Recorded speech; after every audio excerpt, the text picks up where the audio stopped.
Good evening and welcome to this April 10th, 2023 sunny, 64 degree, feeling like 78 degrees, meeting of the Lake Bluff Village of Board of Trustees. Clerk, please call the roll. Trustee Inkerman's absent. Trustee Fisher? Aye. Trustee Hatch? Here. Trustee Markey? Here. Trustee Rappin? Here. Trustee Ryder? Here. Please stand and join me reciting the Pledge of Allegiance. I pledge allegiance to the flag of the United States of America and to the republic for which it stands, one nation, under God, indivisible, with liberty and justice for all. Next is our awards and proclamations, and tonight we have two proclamations, and the first one being designating April 2023 Fair Housing Month. Whereas April 2023 marks the 55th anniversary of the passage of the U.S. Fair Housing Law, Title 8 of the Civil Rights Act of 1968, as amended, which enunciates a national policy of fair housing without regards to race, color, religion, sex, familial status, handicap, and national origins, and encourages fair housing opportunities for all citizens. And whereas individuals in the state of Illinois are guaranteed the right to choose where to live without discrimination based on race, color, religion, age, sex, including sexual harassment and pregnancy, familial status, marital status, national origin and ancestry, disability, sexual orientation, gender identity, military status, unfavorable military discharge, and order of protection status. And whereas acts of housing discrimination and barriers to equal housing opportunity are repugnant to a common sense of decency and fairness. And whereas the Village of Lake Bluff welcomes the opportunity to reaffirm our commitment to the principle of fair housing for all, is committed to all efforts that address discrimination in our communities, supports all programs that will educate the public concerning their rights to equal housing opportunity, and assures every person their right to live free of a fear of housing discrimination. Now therefore, I, Régis Charlot, Village President of the Village of Lake Bluff, Illinois, do hereby proclaim April 2023 Fair Housing Month in the Village of Lake Bluff and call upon the people of Lake Bluff to wholeheartedly recognize the importance of fair housing to our village and nation and the progress we have made in ensuring equal and equitable housing for all people. Thank you. And second is a proclamation declaring April 28, 2023 Arbor Day. Whereas Arbor Day will be officially observed in the state of Illinois on Friday, April 28th, 2023, by proclamation of the governor, and the planting of trees on Arbor Day is a tradition through the state and the Village of Lake Bluff. And whereas the Village of Lake Bluff has been recognized as Tree City USA for the past 27 years by the National Arbor Day Foundation. And whereas trees in our village, wherever they are planted, increase property values, enhance our business and residential areas, beautify our community, and are a source of joy and promote the environmental well-being of present and future generations. And whereas Lake Bluff Garden Club, Lake Bluff Open Land, Lake Bluff School District, Lake Bluff Park District, and other private and public institutions have actively supported preservation efforts and the renewal of natural areas through tree planting and landscape projects. And whereas the celebration of Arbor Day 2023 in Lake Bluff will be observed on Thursday, April 27th at 10:30 a.m. through the day in programs at schools, and in particular in the planting of a tree at the Lake Bluff Recreation Center. Now therefore, be it resolved that I, Régis Charlot, Village President of the Village of Lake Bluff, Illinois, proclaim Friday, April 20th, 2023, as Arbor Day in the village of Lake Bluff, and I urge all citizens to support efforts to protect our tree and woodlands, to plant tree on this day, and to join in the celebration ceremony with the Lake Bluff Garden Club and Lake Bluff Open Land. And it is beautiful. Thank you very much.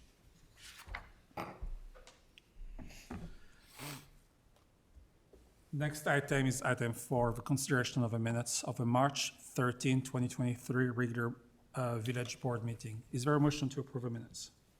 So moved. Second? Second. Any comments? Moving forward, clerk, All in favor? all in favor? Aye. Anyone opposed? Thank you. Next item is item 5, our non-agenda items and visitors. The village president and board of trustees allocate 15 minutes during this item for those individuals who would like the opportunity to address the village board of trustees on any matter not listed on this agenda. Each person addressing the village board of trustees is asked to limit their comments to a maximum of 5 minutes. I do not believe we have anybody in this room willing to make a comment. What about online? For the attendees participating in this meeting via Zoom, please raise your hand. You can be recognized and speak at this time. For anything not on the agenda, just to be clear. No one is raising their hands here. Thank you. Moving on. Next is item 6. The village board sets the order of a meeting. The village president and the board of trustees will entertain requests from anyone present on the order of business to be conducted during the village board meeting.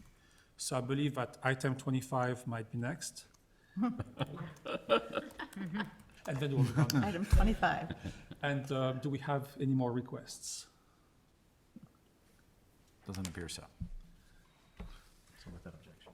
Without objections, we will No move on to 25. Great. Thank you. Moving on to 25. Item 25 is a resolution approving the third extension of a special use permit and variations for a restaurants and drinking place known as Lawrence English Pub on 103 East Scranton Avenue. Is there a motion to approve this resolution? So moved. Second? Second. Thank you. No, not really. On April 13, 2020, the village board approved ordinance 2020-4, which granted a special use permit and 2 zoning variations necessary to enclose the former Lake Forest Bank and Trust drive-through at the southern end of 103-113 East Scranton Avenue, and to repurpose it as an English pub, as a restaurant and drinking place. In this instance, various provisions of a zoning regulation apply a 1-year expiration period to the relief granted by Ordinance 2020-4. Within that time frame, ordinarily, the applicant must either 1, obtain a building permit and pursue construction up to completion, or 2, obtain a certificate of occupancy and commence the use. The same provisions allow the village administrator to extend the expiration date for up to 1 year for good cause shown, but only where a written request is filled prior to the expiration date. On May 24, 2021, the village board approved a 1-year extension of the deadline due to the ongoing effect of the COVID-19 pandemic and other various challenges, after receiving a request to do so from the property owner after the 1-year expiration date. For the same reason, the village board approved another 1-year extension of the deadline last year on 2/28/2022. Property owner Gary Lawrence has now requested the village approve a third 1-year extension. The attached draft resolution would grant the requested extension to April 11, 2024. Questions on the board? No, I agree. It would be nice if Mr. Lawrence gave us an update. And Gary, do you want to give us an update? Please state your name and your address. I'm Gary Lawrence, co-owner with my brother Jeff Lawrence of the property at 103 East Scranton Avenue through 113 East Scranton Avenue.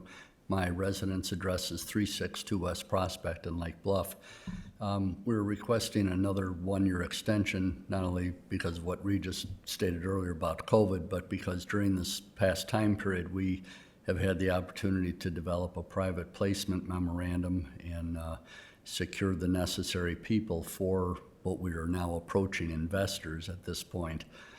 We've met with some investors. We have funding, not to the level that we would like, and we're now looking at this point for a partnership, rather than just investors, somebody that we can bring into the pub to help, basically be a co-owner. So that's where we are right now. If you were a guessing man, what time frame do you think you're hoping this comes together? I think it would be nice if we would start construction towards the end of the year.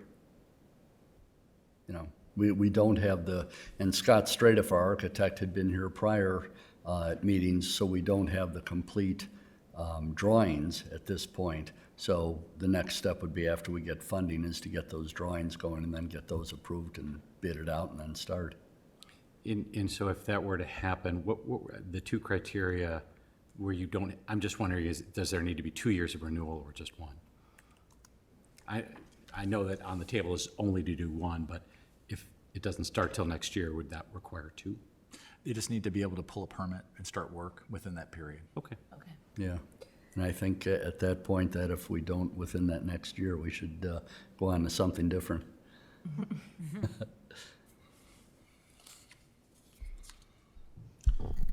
Mr. Lawrence, how would it impact you if you weren't able to receive the extension today? We would probably stop the project at this point, because what would be the point of continuing on without approval anymore, I think the objective would be to submit for reapproval. I think it's just that we've never provided 3 extensions Right. historically, but would you seek a further extension? I think we would, yeah. I'm sorry, would you reapply the same way you did the first place? We would probably reapply if we got the funding from someone, rather than going through the cost of doing that all over again. We've already done it before all over, and, I don't think anything's really changed, other than the fact that, first it was the COVID issues, then it became, the economy issues coming out of that, and we're still in the economy issues. So, life goes on every day.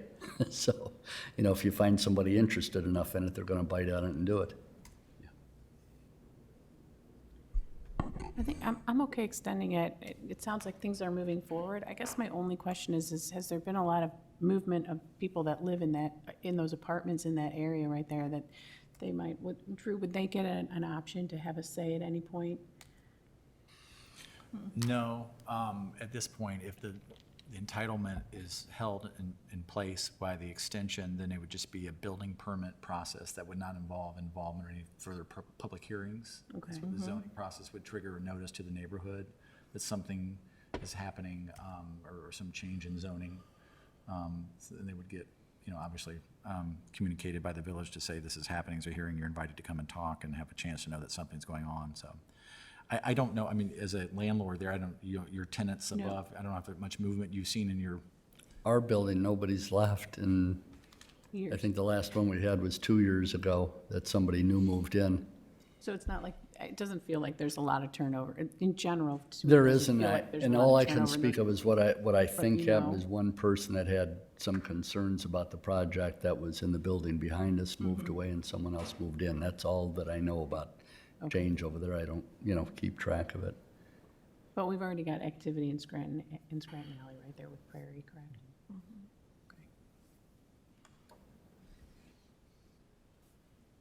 Well, I know that quite a few people in town are looking forward to have such an establishment being created on Scranton. So I think it would be great for the community. And I have high hope for that location, Gary. Thank you. Us too, yeah. My only hesitancy is just crossing this particular barrier that we don't know that we've crossed before. We talked about that before.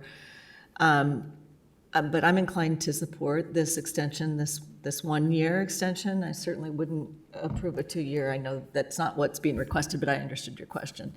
And I think we need to make clear that this is my impression would be that I wouldn't vote for another extension.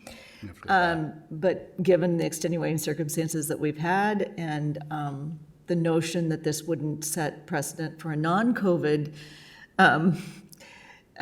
set of circumstances, I could support a final extension. That's the way I would see it anyway. Okay. All those in favor? So if there are no more comment on this board, I would call for a roll call. I just comment also that, of course, the petitioner would have an opportunity to come back, and reapply should it work out. I don't mean to shut down the project altogether, but the extensions, I think, probably should come to a close. So that would be my proposal. Thank you. Any last words of the board before we move forward to a vote? No? Clerk, please call the roll. Trustee Fisher? Aye. Trustee Hatch? Aye. Trustee Markey? Aye. Trustee Rappin? Aye. Trustee Ryder? Aye. Motion carries. Thank you. Thank you very much. Gary, good luck. Good luck. Thank you.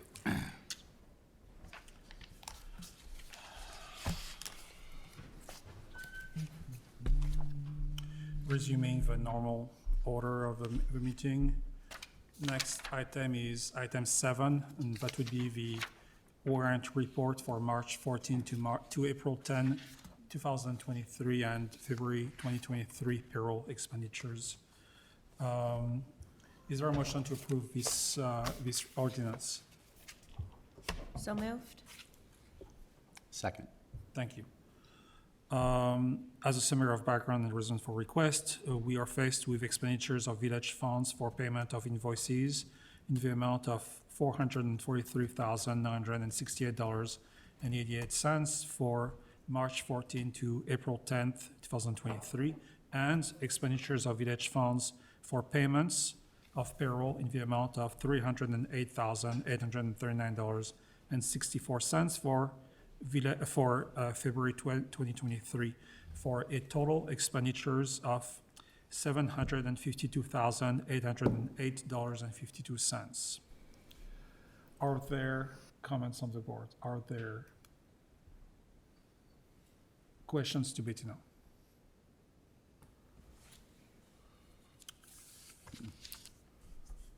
This is a roll call. Clerk, please call the roll. Trustee Hatch? Aye. Trustee Markey? Aye. Trustee Rappin? Aye. Trustee Ryder? Aye. And Trustee Fisher? Aye. Motion carries. Next is our February 2023 financial report. Finance Director Bettina O'Connell, can you please give us highlights? Sure. The monthly sales tax revenue on a cash basis for February of fiscal year '23 is $310,871, which is $6,242 or 2% greater than the fiscal year '22 cash basis receipts. Building permit revenue for fiscal year '23 to date is $636,480, which is $302,263 greater than the same reporting period for last fiscal year. General fund fiscal year '23 total revenues of $11,659,546 are $639,979 greater than the fiscal year '22 year-to-date revenues. And fiscal year '23 current expenditures are consistent with or less than budgeted for the total general fund. The fiscal year-to-date expenditures of $9,818,433 are $169,581 greater than the expenditures for the same period in fiscal year '22. Thank you. Questions on the board? Remarks?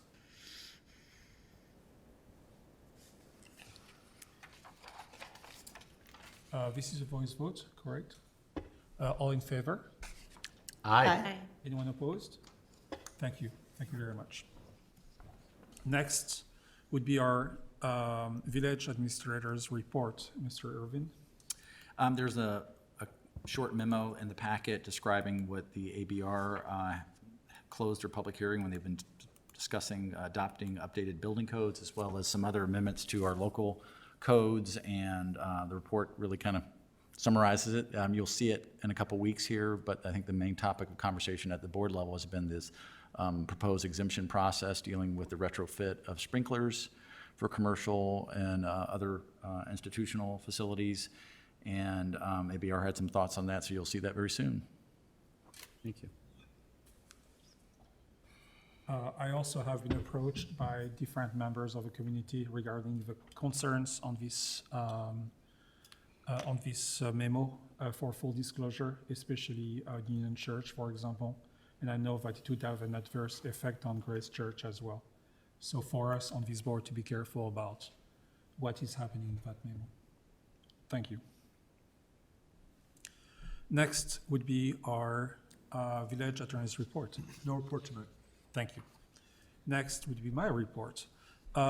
This week we had a couple of events. Drew and I met with state and county elected officials regarding advocating for our stormwater project. As a summary, we are looking for $20 million. We have raised $10 million, or we are raising $10 million through these boards. We are raising about $3 million through the county. This is very generous because we're not expecting some of that. We're basically looking for $7 million now through IDOT and the state, and our goal was, as directed by the board, to meet with elected officials, and we received support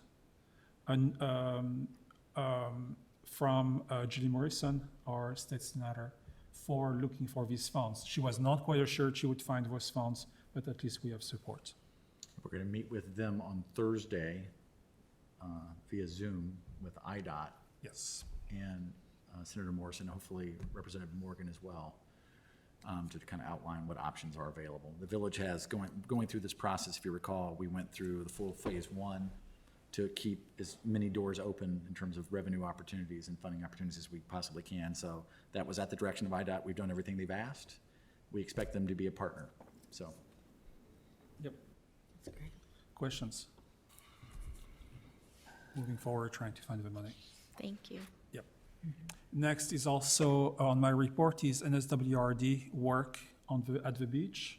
The work literally started on this past Friday with delivery of equipment. And today was, I think, the first day of work, and also last week was the first week of parking restrictions on East Center. East Center Avenue. We should see 3 signs posted this past Monday, yesterday. I believe that they will be posted this week for residents. QR code, big panel saying what's going to happen, so people will be informed at all time. Okay. Questions? Nope. Moving forward. Next item is item 11. That would be acceptance of a correspondence. Please note that all correspondence was delivered to the Village Board of Trustees in the informational report on March 10th, 17th, 24th, and 31st, 2023. Is there a motion to accept the correspondence? So moved? Second. Thank you. Any questions? This is a voice vote. All in favor? Aye. Aye. No opposed? Motion carries. Thank you very much. I was focused on the next thing, sorry. We're moving. We're moving. 11. 12. This is 12, sorry. Is it 11? I'm looking at the wrong memo. No, this is 12. So next item is a public hearing concerning the Village of Lake Bluff proposed fiscal year 2023 biennial budget update. As required by law, the village must hold a public hearing on the fiscal year 2023-2024 tentative biennial budget, the budget update, after which the fiscal plan may be revised and passed without any further inspection, notice, or hearing. Consistent with past practice, first reading of a budget ordinance will follow the public hearing, with second reading and adoption of a budget anticipated at April 24th Village Board meeting. Notice of this hearing was published in the Lake County News Sun on March 29th, 2023. And the finance director will present a summary report of the budget and will be available to respond to questions at the hearing.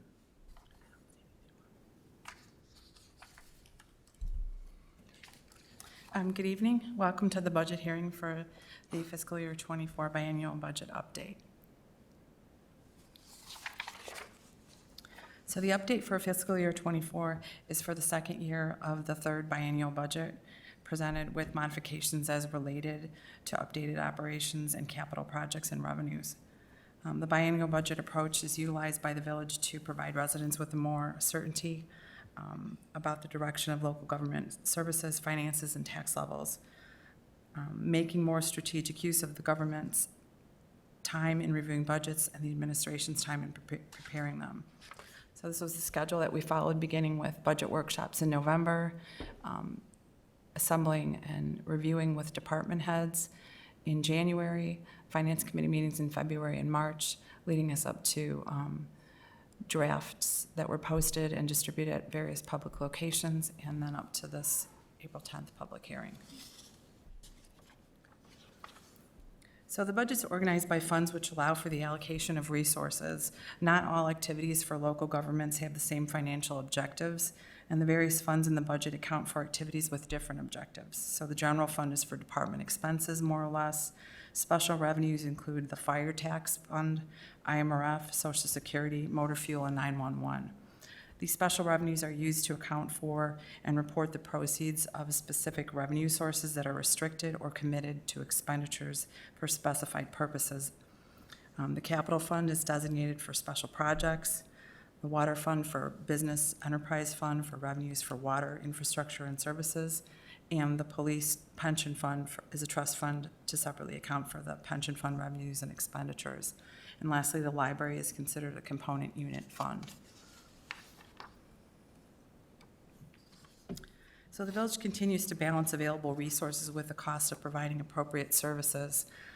This chart represents a historical look back at the swings in revenue, specifically property tax, sales tax, home rule, and state income tax.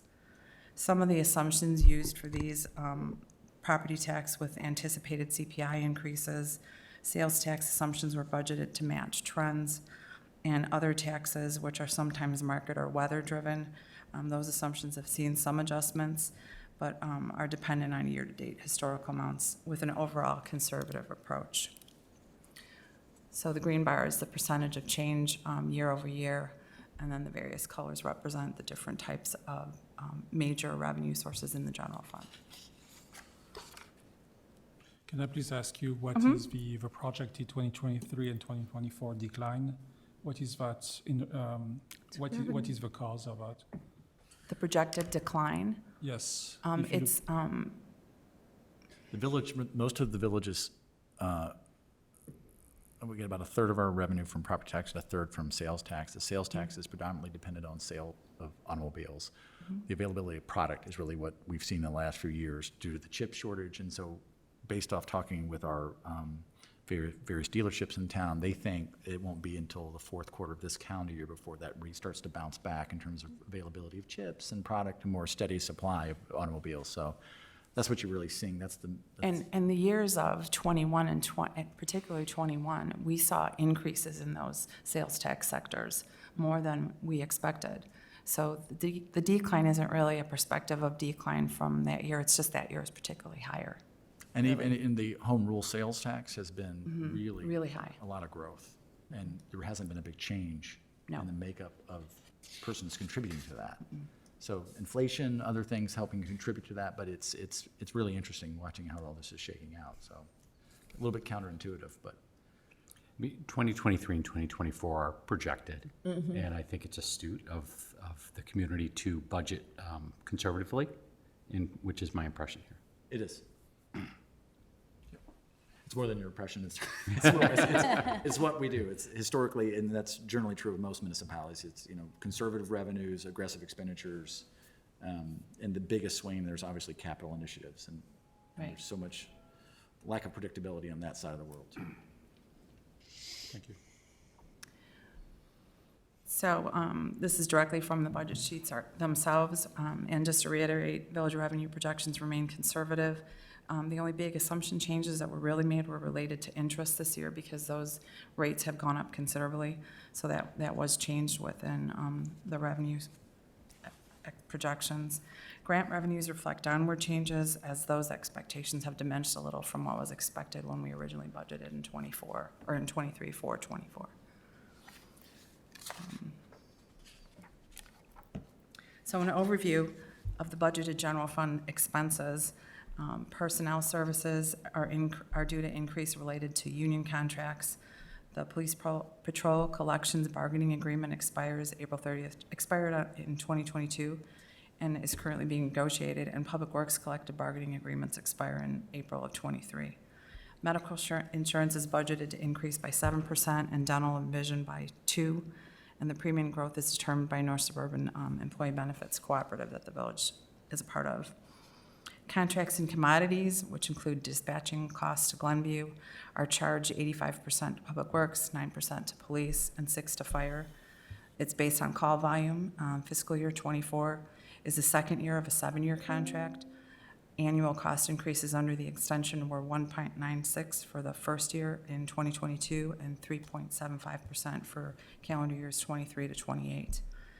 The village's projected savings for the extension period will likely exceed $150,000 a year when compared to original costs. In the water fund, CLC Jawa's wholesale water rate is currently 1.68 per 1,000 gallons, and that's projected to go to 1.73 in FY24. Facilities improvements also make a part of the expenditure changes in FY24. There's $515,000 budgeted for public safety buildings, roof and masonry and attic repairs. Contingency budget, keeping with past practice, remains at $200,000. And police pension expenditures reflect the annual 3% COLA or benefit adjustments for recipients. The FY24 scheduled transfers of property tax revenue and personal property tax replacement in the amount of $1,102,654 are in compliance with GASB. And the Illinois Municipal Retirement Fund, which is mandatory for all full-time employees, the village is required to contribute 4.25 for calendar year 23, and the employer rate is estimated to increase to 7% in 2024, which is still a lot less than we were at a couple years ago. Capital expenses, the village and the library's capital expenditure budget of $3.73 million equals 27% of the FY24 operating budget. It's 7% greater than 23, and this increase includes the utilization of motor fuel tax monies and the Build Illinois funds in the motor fuel tax fund, which are an alternating expense that we do every 2 years. And public safety center facilities improvements, the vehicle and equipment replacement costs, and outside of state mandated pension contributions, this year we'll also see the village invest in other state mandated expenses, which include body worn cameras for our public safety department.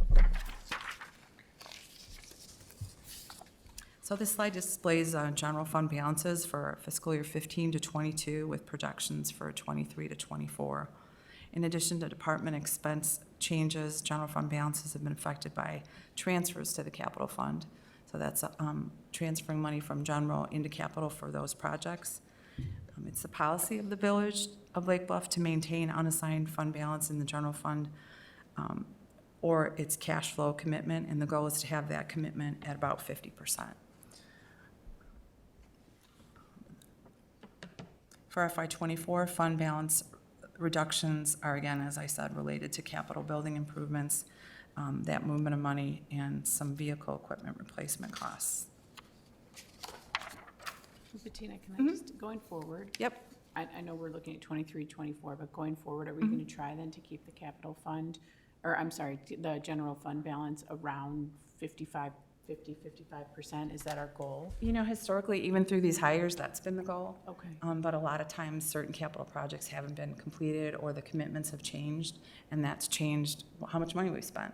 Okay. So it just depends. Yeah, the two things I would say, play specific projects, Green Bay Road. We thought we'd be doing that sooner. We thought we'd get the 80-20 money. We didn't get the funding like we thought we would. The second thing is we did purposely carry higher balances during COVID. Right. To just uncertainties, and that's what you're Right. kind of seeing. There was the idea, we're gonna bring it down, and we said, let's carry a little more for the uncertainty period, and we're bringing it back down. Yeah, during COVID, we, as you may recall, halted all the vehicle replacement transfers. There was a lot of Pausing of capital. pausing of capital. So that's why those balances went high, because we didn't know where we'd end up. Thanks. Sure. So historically, village revenue sources are usually stable except for grant revenue. Generally anticipated revenues are consistent with those realized in FY '20 prior to COVID-19. So again, just to reiterate, property tax revenues reflect the 5% under PTEL. CPI did exceed that number, as you know. Sales tax projections are conservative. State shared income tax receipts have benefited from some legislative changes, so we've seen some higher income tax receipts. Still estimating them conservatively. Utility tax revenues are kind of flat, and water revenues increase in charges will be 2.5%, up to $7.80 per 1,000 gallons. Sewer revenues have been flat, as far as I know, for 10 years. We've been at $1.10. And grant revenues, as said earlier, are based on capital project federal reimbursements and donations. So this is just a summary. It was included in some of the other budget material that we've reviewed in the past of some of the significant highlights to the budget or changes. I can go through them quickly. We've changed Comcast services to the village and created redundancy, so that's an increase in cost. We've anticipated increases in our IT services through the consortium. While that number is estimated, we don't know exactly where it's going to end up, but I estimate it high. I estimate it high. Yeah. There's some rollover costs in the admin department related to some capital expenditures and some new additional costs related to the board wanting to earmark that $100,000 for the senior housing contributions. And some rollover costs in the boards and commission department for the strategic plan. Yeah, that 100,000 rollover from the comprehensive land use plan, that item will be in front of you in 2 weeks. The village had put together a consultant selection team, and I'll report about that more 2 weeks from tonight. But there's an exciting opportunity. It's going to cost even more than that. I'll bring to you a plan to Okay. address that. But one of the critical issues that the village has been struggling with for years, that has been brought to the village's attention multiple times through multiple strategic planning procedures, is having different housing types in the village. And that absence is problematic for people that want to start here or finish here, and be the ability to continue living in the community. And so there's an opportunity to bring in some special expertise to help the village try to address that issue. Diversified housing. So some of the other items that have been previously provided in lists and packets are related to some changes in where we're charging exterior maintenance contracts for parks and parkways. So that's why you see a negative and a positive later on in the lines. The potential of the additional flock license plate recognition for the cameras pending board approval. Public safety building facilities carryover costs, and then additional costs related to new facilities improvements in that building. What else do we have? Tree maintenance costs that were awarded for fiscal year '24 with an increased amount of $92,603. And then a decrease in some of the street rehab non-MFT costs. We're still examining the CBD streetscape light. Yeah, Right. that's still in the works. Yep. And that's it. Could you go back a couple of slides? I just was curious about something. This one? One more? Sure. One This more? one. Mhm. Another? It was one of the charts. Another Another one? Mm-hmm. Yeah, I think that's it. Yeah, that's it. Okay. So,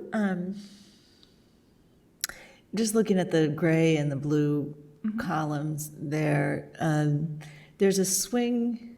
It's interesting, like our original requested budget amount in the gray is only 3.167 for administration, for example, which is significantly lower than 2022-23, which is 3.7. But now we're updating the request to 3.6, is that?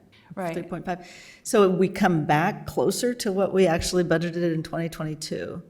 And it's similar on the flip side on Public Works, it's 2.9 in 2022, then we budgeted 3.4, but now we're going back to 2.7. So it seems like those both flipped back to more like the norm, and I'm just curious Sure. why So- we budgeted out of the norm to begin with. Administratively speaking, those costs they're grouped together. I didn't expand the rows for you to see the detail behind each of them. But so personnel costs sit in there, as well as some of the administrative projects that Drew just spoke about with regard to the strategic plan. So a lot of that's why that number increased. So salaries went up. Rollover and- than originally numbered. Right, a Carried over rollover from the projects that just original didn't happen number. this year that we anticipated happening. I see, I Right. see. That's why Okay. it's kind of, you see it bump up and go back to Go normal, back then bump down. up, then Okay, Public Works is a little bit of a different story because between fiscal year '22, '23, and '24, we have seen some staffing changes where we've had some senior personnel leave and other people come in. So that affects some of those numbers. And then there were some changes and reductions in some of the contractual costs as well, based on what we originally budgeted. thanks. Sure. Thank you. Questions? All right. No more questions, I see. So it is recommended that this public hearing be opened, continued until the April 24th Village Board meeting. Thank you. Peter, should there be a vote on the continuation of the public hearing? It's a voice vote. Okay, so all in favor? We need a motion first. Oh. Could I Make please- the motion, second, To- to continue to the Thank you. April 24th meeting. Second. Thank you.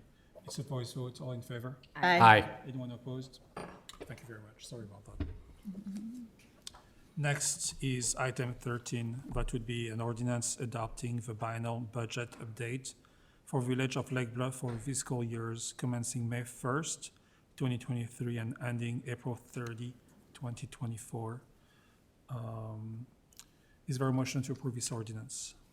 So moved. Second? Second. Thank you. I have to read that. You just went through it. Are you comfortable with skipping the reading of this document? Yes. Yes. Thank you. Are there any questions following the non-reading of this document? We might want to just let. Was the people- subject of the public hearing? Yeah, we might want to just let people know it summarizes everything that Bettina just said in the previous memo, All right, just so people know. so this is an ordinance following the previous reading by Director O'Connell. This is a roll call. Clerk, please call the roll. It's voice, it's first vote of the budget, it can be a voice vote, yes, ordinance. It's a voice vote. All in favor? Didn't we just do that? No, I may. That was the maybe I public mis- hearing. Yeah. We're at 13. Right, right. I thought we did, all right. We okay, read, Okay, okay. you continue the public hearing. Now this is first reading approval of the budget ordinance. Okay. So you have a first and a second, you were gonna call a voice vote. I call a voice vote, and the vote would be all in favor. Aye. Anyone opposed? Thank you very much. The ordinance passes, the motion passes. It's a little bit confusing to me as well. Next is item 14, an ordinance amending Title 1 of the municipal codes of the Village of Lake Bluff regarding the comprehensive fee schedule. Is there a motion to approve this ordinance? So moved. Second. Thank you. As part of a biennial budget development process, staff and the Finance Committee review the village's comprehensive fee schedule. At its March 13, 2023 meeting, the committee reviewed various financial projections of village water fund and recommended a 2.5% increase in the water rate in order to provide additional funds to support operation and capital improvements. The attached ordinance would enact these changes effective May 1st, 2023. comments on the board? First reading, voice vote. Voice vote. And if no comments, this is a voice vote. All in favor? Aye. Anyone opposed? Thank you. The motion carries. Next item is item 15, an ordinance amending section 2-2C-15 of Title 10 of the Municipal Code regarding applications for variations for historical properties or features. What we have here are actually item 15 and 16 that are discussing the same subject.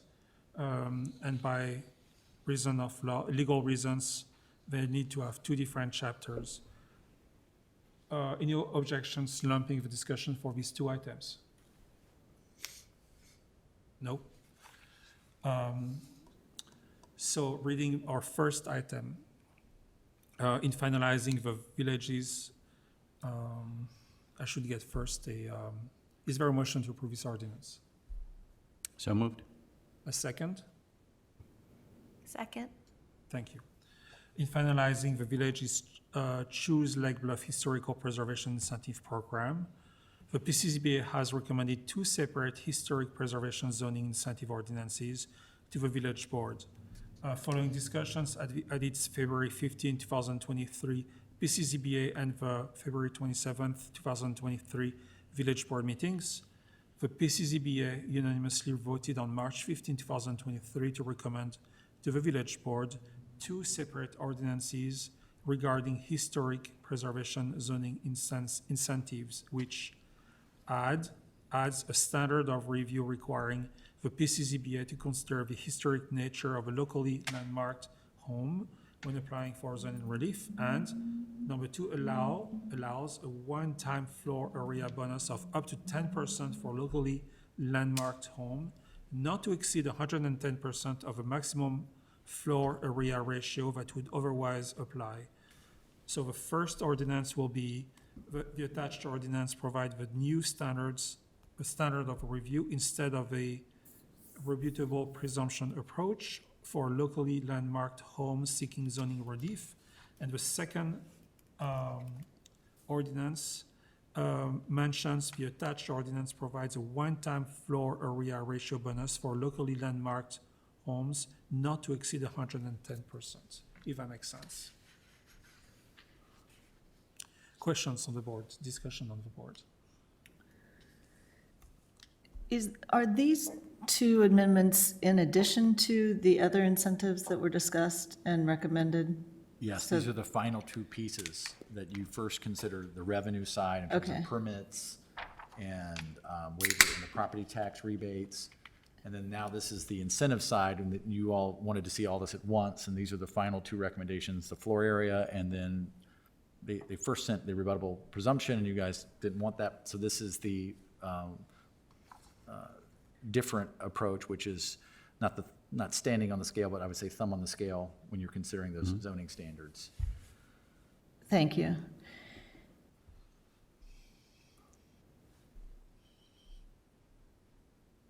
Did you have more?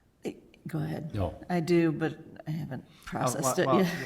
One of the things that the PCCBA talked about, and this was reported to you at the last meeting too, if you remember, but it's been a while. But I know because we missed the second meeting in March due to spring break. But one of the things that the PCCBA did talk about with that 110% max on the floor area, there was conversations had about, well, if it's supposed to be incentive, how are we helping those? Because some homes may already exceed it. And so, but they wanted to start this off in a way that wasn't, I think, using the board's words, unintended consequences, right? So they wanted to just step lightly into this, and the idea is nobody's precluded from seeking relief. In fact, take advantage of this new standard if they do need relief to pursue a project. Drew, does this preclude, if somebody wants 120 or 130, does it preclude them from going and trying to get that? No. It was very clear that somebody who had 120 or 130 was already over the 110 right now couldn't go back and ask for another 10. But if it's not a limit on the 110, then that makes sense to me. Yeah, it doesn't limit that, so. Okay. It just gives them by right an extra 10. It's the incentive of trying to encourage people to live within what they have and try not to discourage demolition. What is the intent of the one-time incentive, or one-time 10%, such that this statute as written or ordinance as written would not permit somebody to get 5% and then 10 years later go up to 10%? It's very clear that it's a one-time. So it actually incentivizes, I don't know, going to the, maybe it doesn't, but it seems odd that we're so firm on it's a one-time rather than a total of 10%.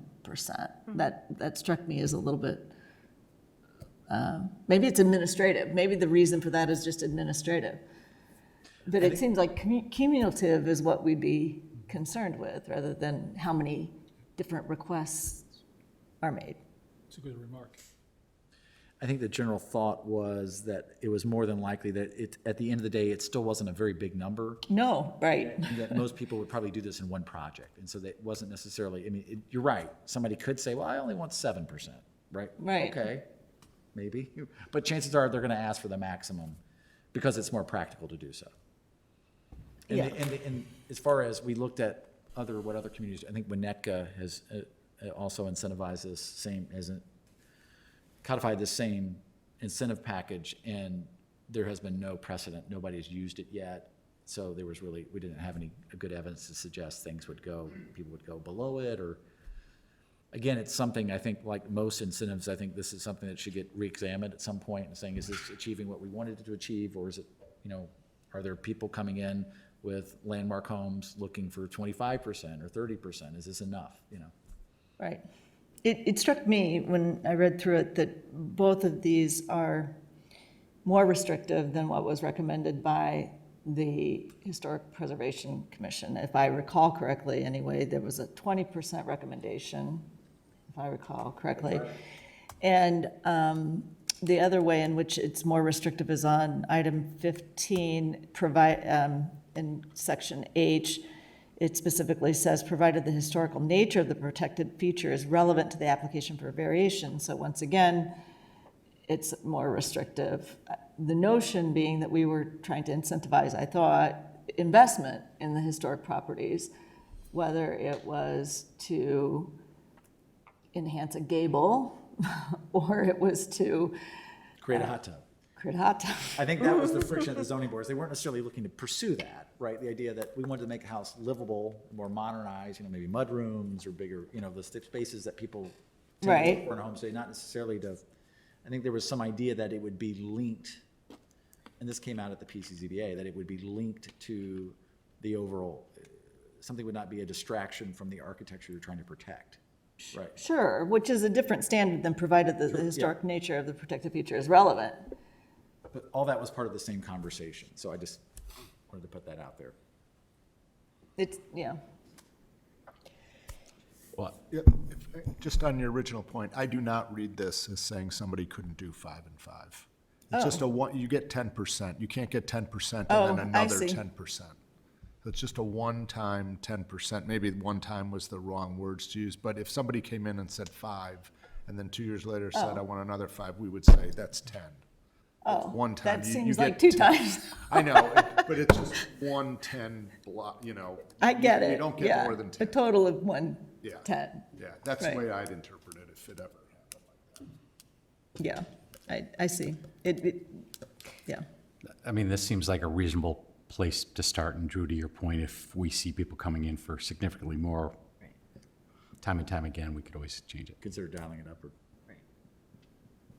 And that does clarify your question right there, Susan. Pardon me? That the clarification from Peter clarifies your question. Yeah, it does. Good. Are there more questions on the board? So I will be clear, I will be very careful here. We are discussing both item 15 and 16. We had a first and second motion for item 15, and this is a voice vote. And we're only specifically discussing item 15 right now for a vote. This is a voice vote. All in favor? Aye. Aye. Anyone opposed? Thank you. The motion carries. Next item is item 16. That would be an ordinance amending Article 10-2C of Title 10 of the Municipal Code regarding floor area bonuses for historical properties or feature. Could I please have a motion on this item? So moved. Second.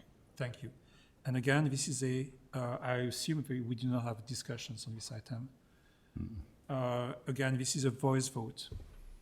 All in favor? Aye. Anyone opposed? Thank you, the motion carries.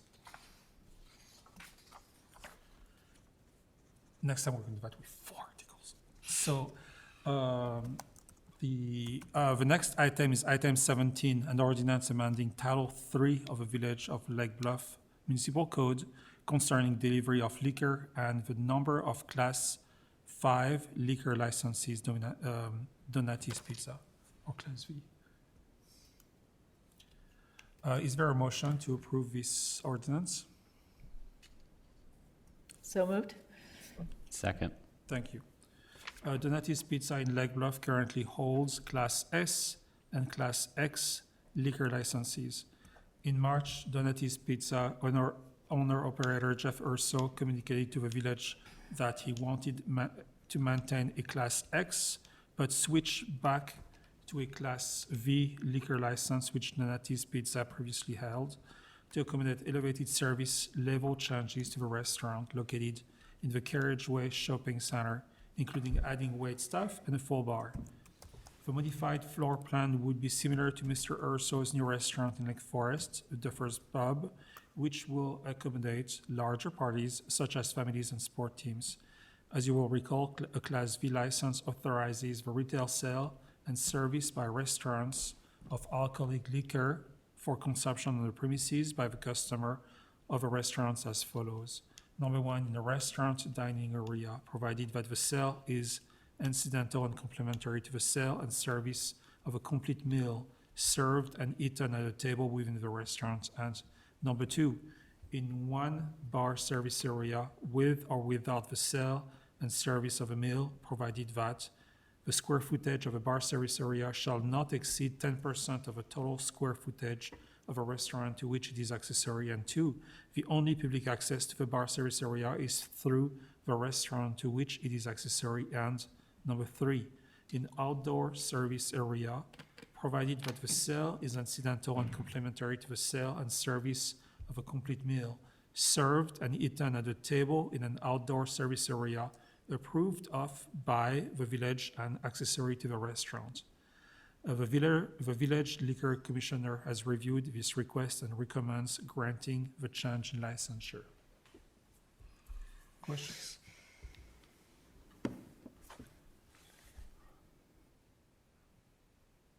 If no question, this is a voice vote. I actually do have Joy.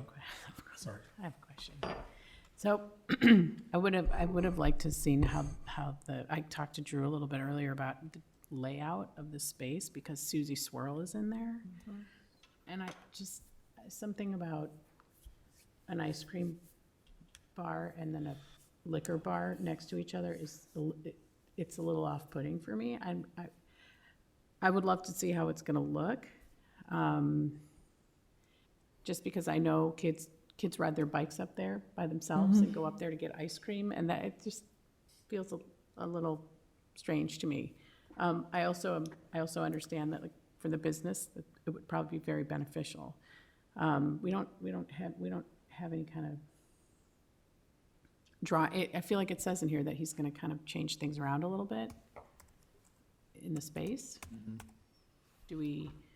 He didn't submit a new floor plan, but if you're familiar with his restaurant, when you walk in the door, there's a little area where the Susie Squirrel is set up right now. It's kind of like a covered atrium type space within the space that he was looking. That's where he's going to place the bar, and Susie Squirrel will move back further to the east in the store. There's a little like finger panhandle, if you will, in the store where his games are. That's where he's going to put Video games, yeah. Yep. The Susie Squirrel. And I did ask him about, the idea, would he have frozen liquor drinks too?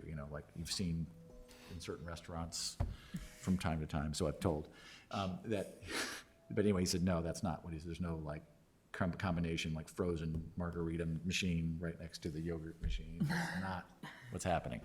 So, but then if the kids who are, like, let's say unaccompanied coming in to get ice cream, are they walking through or past the bar They would area? have to walk past, yes.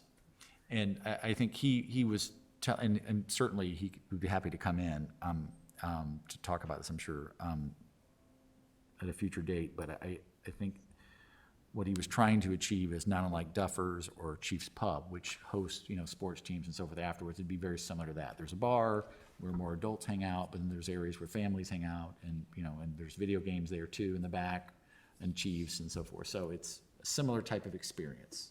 But are kids allowed to go to, I'm actually asking because I know at the Lantern, the kids aren't allowed to eat there unaccompanied because it's a bar with a food Restaurant. license, Yeah. right? Does that impact at all kids' ability to come in without grown-ups? Or should it? I know in those areas, like at Chiefs, there is almost like a physical barrier between the spaces that makes that distinction. I can certainly ask Mr. Urso to provide a drawing of the floor plan, if you would like to review that as part of this request. I'm sure you'd be happy to do it. I think trustee Marquis raises a very interesting point. If not through the license, how do we regulate something like this? Is the liquor license is our only avenue into this kind of oversight, or? Isn't there state law? I think there's state law, you're not allowed to sit at a bar if you're underage, physically sit at the bar. Yeah, But beyond that, Unless there's zoning relief. so I think we ought to see more. I think you're right. Is there a way to put a separate door if they're gonna move Is Susie's? there not a separate door? there are two doors, Yeah, but let one us has been see closed, what it is. there's been open for a while, then it was Yeah, closed for a because I've gone while. through just into the game area, like, I feel like that is a possibility. Well, I think you walk in and the cashier's right in front of you and you turn left and then you're in the game area. What I was wondering if there was if they could put a door at the far end of the game area so the kids would come in that side. Yeah. And not even be near, I think they still have to go past to pay, right? How you can get your oh, yogurt. yeah, I guess. Oh, they do. true. I don't know how you can get around that. So in my review of this license, my discussions with Drew, I messed up. I should have thought about Susie Swirls and children, and with my intent to actually help Jeff extend his business. So I think we should ask for specifics on that, and I would very much like to recommend a continuation of this article until we get more details from Jeff. What do you guys Yeah. think? Fair. Yeah, I think that's a good compromise. Yeah. What do we do on that? Just continue to the next meeting, and I'll reach out to Jeff and get him more information and make sure he's here at the next meeting. All right, no. Motion already? There's been a motion to approve, yes, and Need a seconded. motion to continue right now. So could I please have a motion to continue? Make a motion to continue to next meeting. Thank you. A second. Do you need a second? Just got it. Second. Yep. Is it voice vote? All in favor? Aye. Anyone opposed? Thank you very much. I think this is safer, yes, thank you.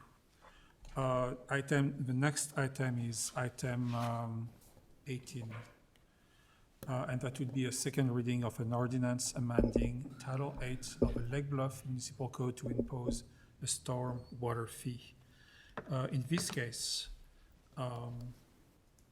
Yeah, this is simply, we're asking the board to punt this for now. We're waiting to get some final details. We're meeting with the engineers later this week to go through and finalize some of the final details and rates. Same goes true for item 19, asking for the board to punt the flock item too, waiting to work out the general order, and which we think we will do. Just a quick update on that. The provider of the camera system would not continue to honor their prices. They said that, look, they extended them for us into the first quarter last year. Those were actually stale in December of 2022, but good times are over in that regard. So anyway, so those items, we're simply looking for continuous. could I please have a motion for continuation of this item? Is that what we're speaking about? You can do both of them in one motion. One motion? 18 and So, 19. So moved. Second. thank you. Voice vote, all in Aye. favor? Aye. Aye. Anyone opposed? Thank you. Moving on to item number 20. And item 20 is about a road resurfacing program in the village of Lake Bluff through 4 different resolutions. And again, Yeah, so again, the first 2 are perfunctory. The state requires certain resolutions to be approved by the village board. The first 2 just shows about where the money's coming from to support the revenue streams for this year's road resurfacing program. This year, we had, for the first time in a long time, Johnson Paving was the lowest priced response bid for us and for the program for this year. And then, as typical, we hire Gabalt Hamilton Engineering firm to oversee that program on our behalf. So all those 4 items related to this year's road program. And so if there are certainly any questions, you can take those all as once as well, can't you, Mr. Attorney? Correct. And it's the same road program we talked about at the capital meetings at the Finance Committee. And I think the pricing units were pretty good. It's never great. let's have a conversation, and we'll ask for a motion after that for one of these 4 items. Do we have questions to the board? I'm just curious about a couple comments you just made.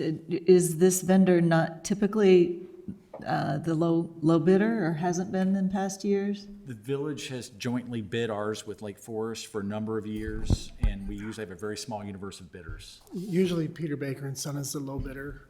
Anybody who bids against them is buying asphalt from Peter Baker. Oh, So if okay. Peter Baker wants it, they usually get it. In this case, they got a little bit.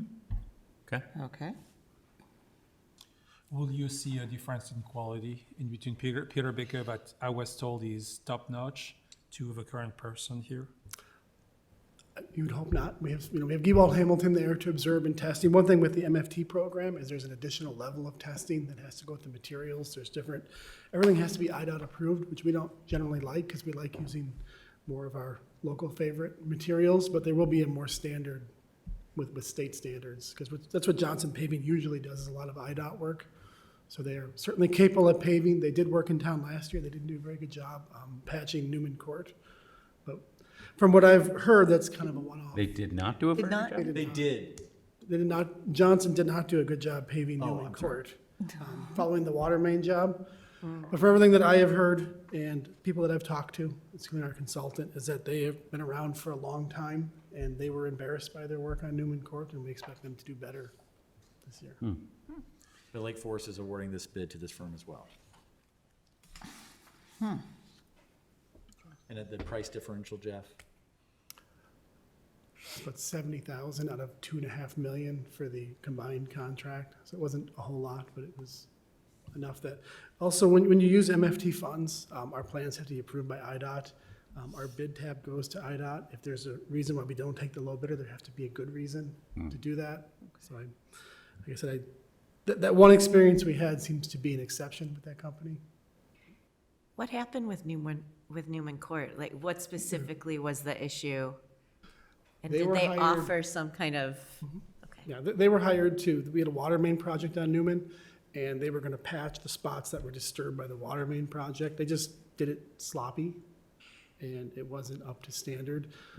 Their leadership was out here the next day offering to redo it. We ended up just having Peter Baker do the whole street as part of the road program instead of trying to redo the little patches, We got a credit from them. and we got a full credit for the Yeah, they were work. easy to So work with. They said, yeah, this is not our best day, and they I were, don't know they were that easy to work with. I don't know that foreman is still with Johnson Paving, who was here that day. That's- So staff is basically saying, we are required to take low bid.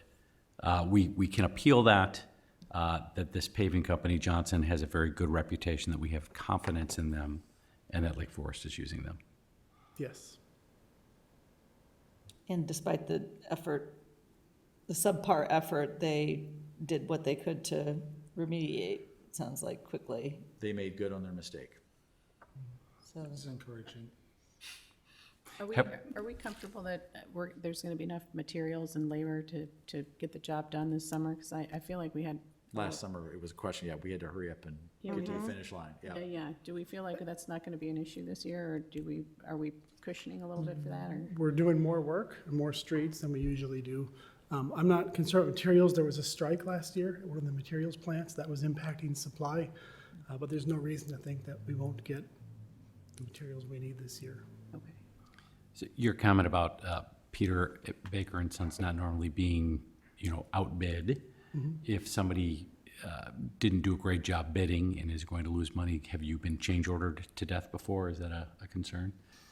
This project is pretty tight on change orders because it's a very repetitive thing, the resurfacing program. We have, I think there's 40 different bid items in year to year. Mostly that happens on unique projects where there's room to wiggle and say this wasn't, per plan, but this is usually when the price goes up in the resurfacing permits because we order more work while somebody's in town, or it's when you take the top layer of asphalt off, you look at the base, and if it's junk, you have to dig it out and redo it, and that's where costs go up. Other than that, it's a pretty tight envelope, curb to curb. It's hard to go too crazy on some of the quantities. And they're held to all our standard contractual, we're in the driver's seat in a lot of that, and also the same bookends, right? They got to be done substantial completion before the 4th of July, all the same, and that, yeah. So they'll start after May 1st, and they're due to be completed by the end of June. Thank you. More questions on the board? Thank you. So we will, first item is agenda item 20, that is a resolution appropriating motor fuel tax funds for use in village fiscal year 2020 street improvement program.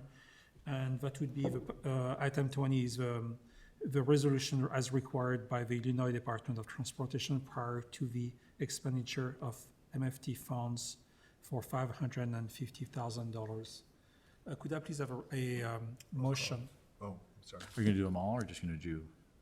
We can do them all. Do them all. You have to do one at a time? You can talk about them all, but Okay. unless they're on consent, you can't. Got it. Like the resolutions, IDOT resolution, can bundle those? If they were on consent. I'm sorry. So could I please have a resolution for the item 20? So moved. Second? Thank you. And this is a roll call vote, clerk. I'm sorry, just to be clear, I was still engaging my eye rolling. So Just Terrence. okay, Joey Marquis and Taryn Fisher, thank you. I didn't. It was No, Kat. Oh, it was a Kat. cat, Kat, sorry. Somebody And over there. Susan. Don't take that second from Kat. Okay, so this is on item 20, 20. and it's a voice vote or Roll call. roll call vote. Trustee Marquis, Aye. Trustee Rappin, Aye. Trustee Ryder, Aye. Trustee Fisher. Aye. And Trustee Hatch. Aye. Thank you. The motion passes. Next item is item 21, that is again a resolution appropriating rebuilt Illinois funds for use in the village fiscal year 2024 street improvement programs. And this time, this would be for a resolution appropriating $377,203 of rebuilt Illinois funds to be expended for the road improvement programs. Could I please have a motion for that? So moved. Second. Thank you. Roll call vote. It is a roll call. Clerk, please call the roll. Trustee Rappin, Aye. Trustee Ryder, Aye. Trustee Fisher. Aye. Trustee Hatch, Aye. and Trustee Marquis. Aye. Thank you. The motion passes. Next, the third item, agenda item 22, is a resolution authorizing the execution of a construction contract with G.A. Johnson Paving of Arlington Heights, Illinois, for the Village of Lake Bluff fiscal year 2024 motor fuel tax street improvement program. And that would be for a recommended expenditure that the village board awards the contract to G.A. Johnson Paving for the amount of $828,235.95. Could I please have a motion for this item? So moved. Second. Thank you. It is a roll call vote. Clerk, please call the roll. Trustee Ryder, Aye. Trustee Fisher, Aye. Trustee Hatch. Aye. Trustee Marquis. Aye. And Trustee Rappin. Aye. The motion passes. Thank you very much. And the last item of these items is item number 23, That is a resolution authorizing the execution of a construction engineering service agreement with Gewalt Hamilton Associates, Inc. for the Village of Lake Bluff fiscal year 2024 motor fuel tax street improvement program. Could I please have a motion on this item? So moved. Second. And this is a roll call. Clerk, please call the roll. Trustee Fisher. Aye. Trustee Hatch. Aye. Trustee Markey. Aye. Trustee Rappin. Aye. Trustee Ryder. Aye. Motion carries. And the motion passes. Thank you very much. Next item is item 24, a resolution authorizing the execution of construction contracts for two projects, steep slope shingle roof replacement with Filoto Construction, Inc., and masonry wall restoration project with Otto Baum Company, Inc., at the Public Safety Building. Could I please have a motion on that? So moved. Second. Thank you. Oh, I'm sorry. When you get to it, it's a roll call vote. There we go. The village conducted a bid opening on March 15 for 3 public safety buildings improvement projects: a steep slope shingle roof replacement, a low slope roof replacement over the fire apparatus, bay and mezzanine, and 3, a masonry wall restoration. The total of the 3 base bids received is $620,060, exceeding the budgeted amount of $480,000. Staff recommends accepting bids for 2 other projects: the steep slope shingle roof replacement and the masonry wall restoration, and postponing the low slope roof replacement until a future year.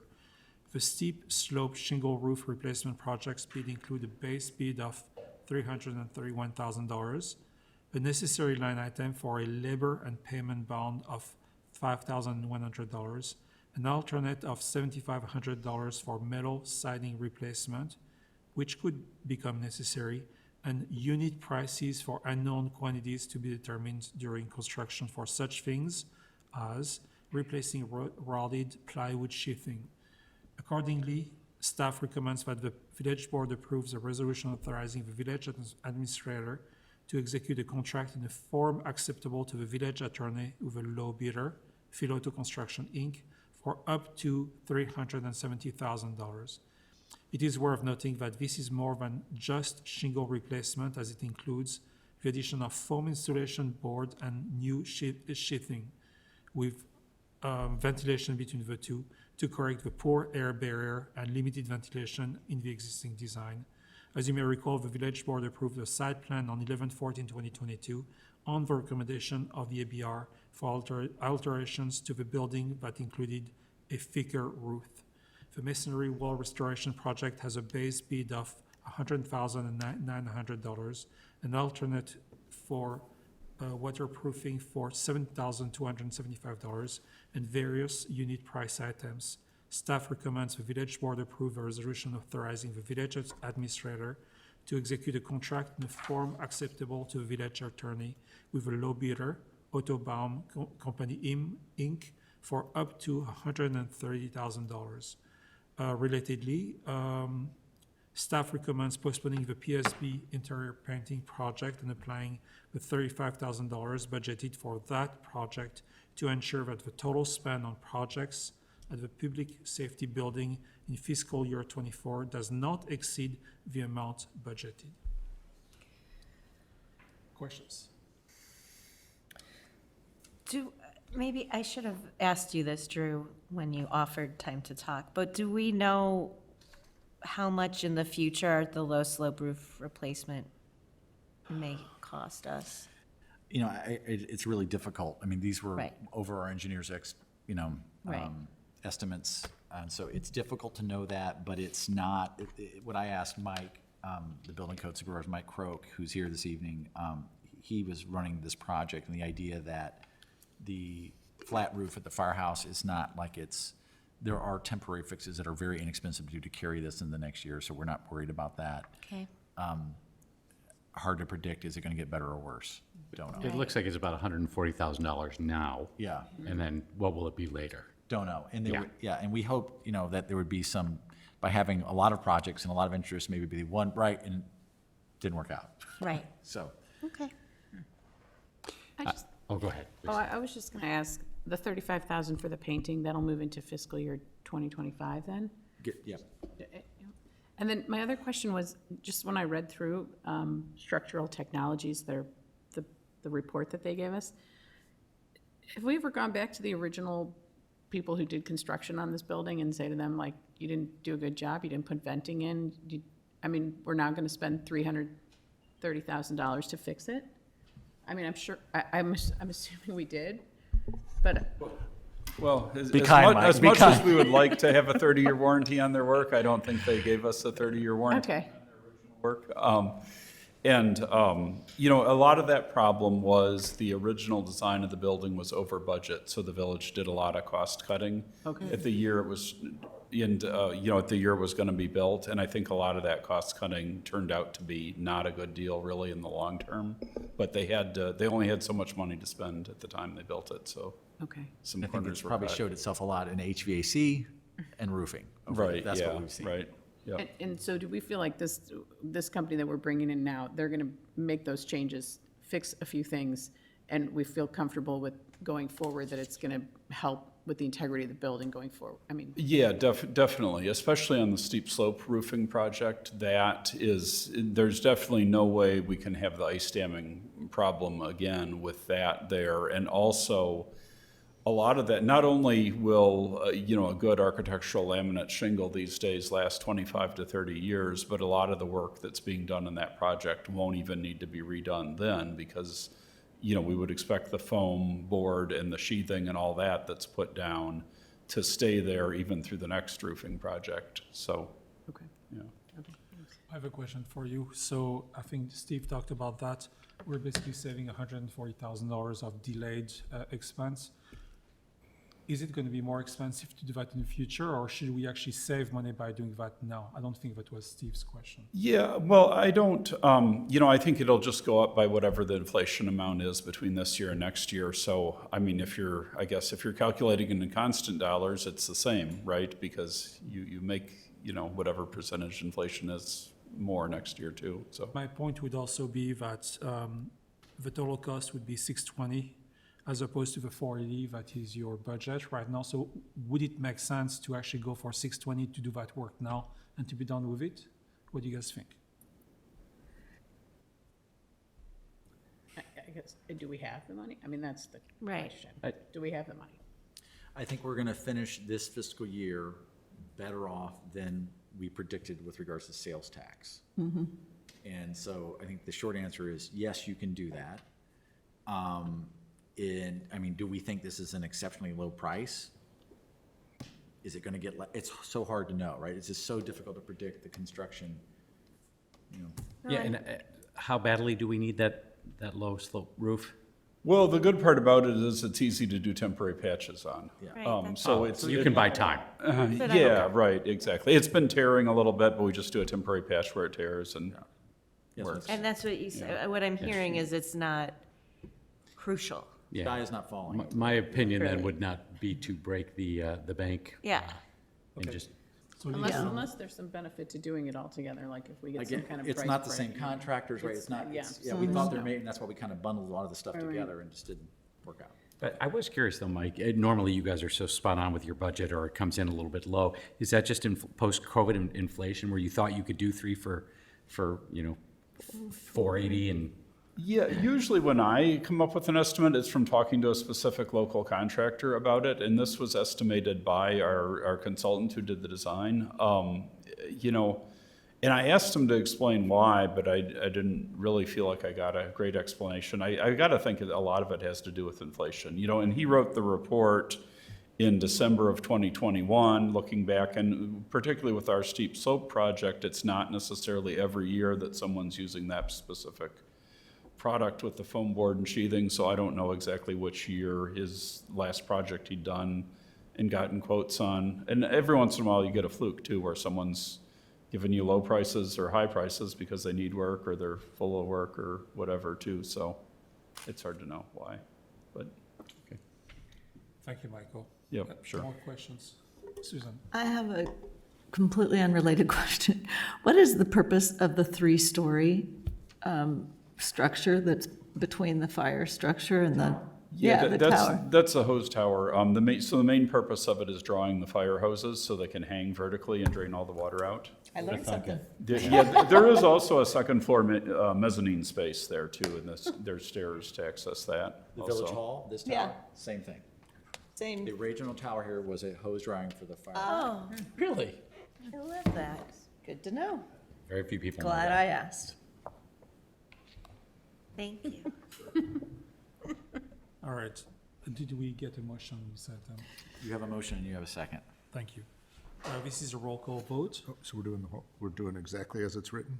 That's what I heard. That was the Okay. motion, and that's what I, yeah. All right. As written, this is a roll call vote. Trustee Hatch. Aye. Trustee Markey. Aye. Trustee Rappin. Aye. Trustee Ryder. Aye. Trustee Fisher. Aye. Motion carries. Thank you. Next item, 25, was already addressed. Item number 26 would be a trustee's report. Do any trustees wish to make a report tonight?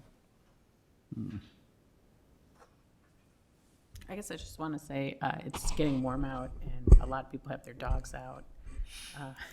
Had a little incident on Scranton with 2 dogs running up to my dog, not being so kind.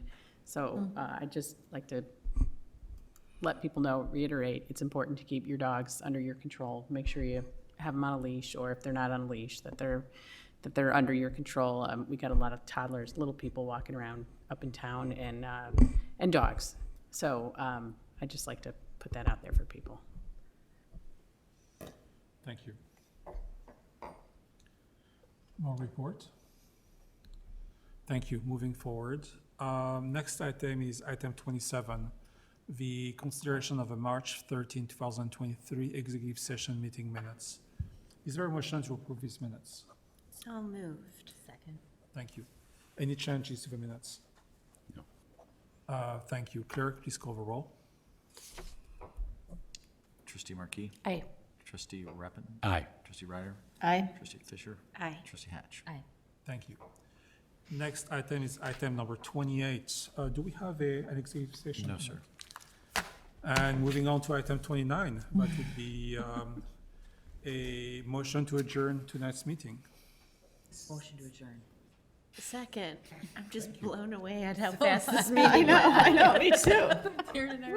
Like, we're gonna be tucked in all night here, so. I got dirty looks when I said 28 items, okay? I know. So, Per all in item, I favor? think that might Aye. have been. Aye. Anyone opposed? No. We're done. That's Thank a you per all. item Very record. much. That is a per item. I think it might be a per It was not a lot of item. contentious, Conversation. No, We pushed all that off. Push off. is that true? A little bit. Because I was gonna be